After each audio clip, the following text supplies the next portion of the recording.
বাচ্চাদের হাতে আপনাদের দেওয়া পাগড়ি, আপনাদের দেওয়া জিনিস একে একে বাচ্চাদের উপরে তুলে দেবে। সেই জন্য সর্বপ্রথম আমি হযরত মাওলানাকে অনুরোধ করব, হযরত মাওলানা কারি রিয়াসাতুল্লাহ সাহেব সর্বপ্রথম শেখ রহমতকে একটি জিনিস তুলে দেবে উপহার স্বরূপ। নারে তাকবীর। সামনে হযরতের সামনে সমস্যা।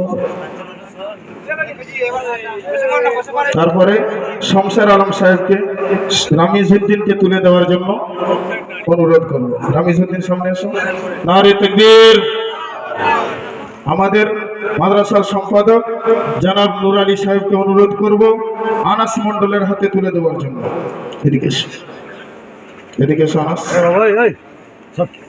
নারে তাকবীর।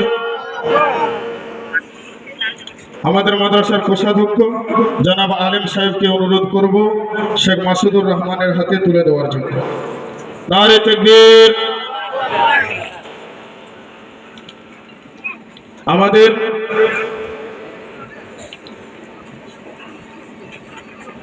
মেমারি বালিকা মাদ্রাসা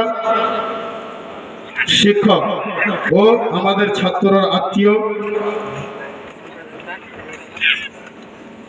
কারি সাহেব, তিনি তুলে দেবেন আরিফ মল্লিকের হাতে। নারে তাকবীর।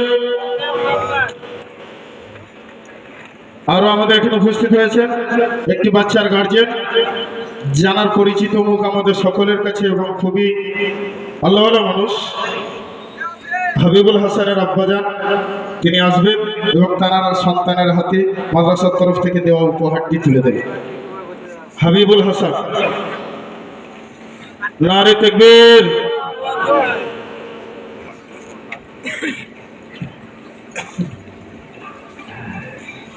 হাসমত চাচা এসে তুলে দেবেন শরীফউদ্দিন শাহানার হাতে।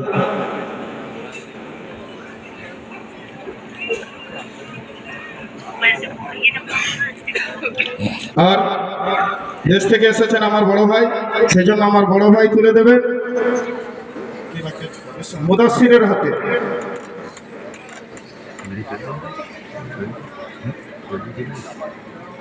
নারে তাকবীর।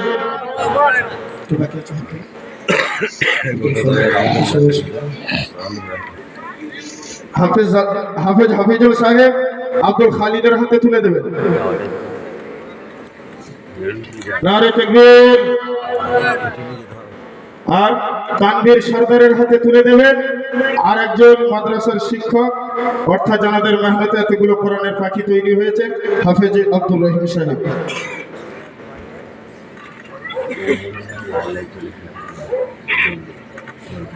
আপনাদের দেওয়া উপহার বাচ্চাদের কাছে সঠিকভাবে আমরা পৌঁছে দিলাম এবং দুটো বাচ্চার জিনিস রাখা রয়েছে, ইনশাআল্লাহ তারা যখন আসবে তাদের জিনিস তাদের হাতে দিয়ে দেওয়া হবে ইনশাআল্লাহ।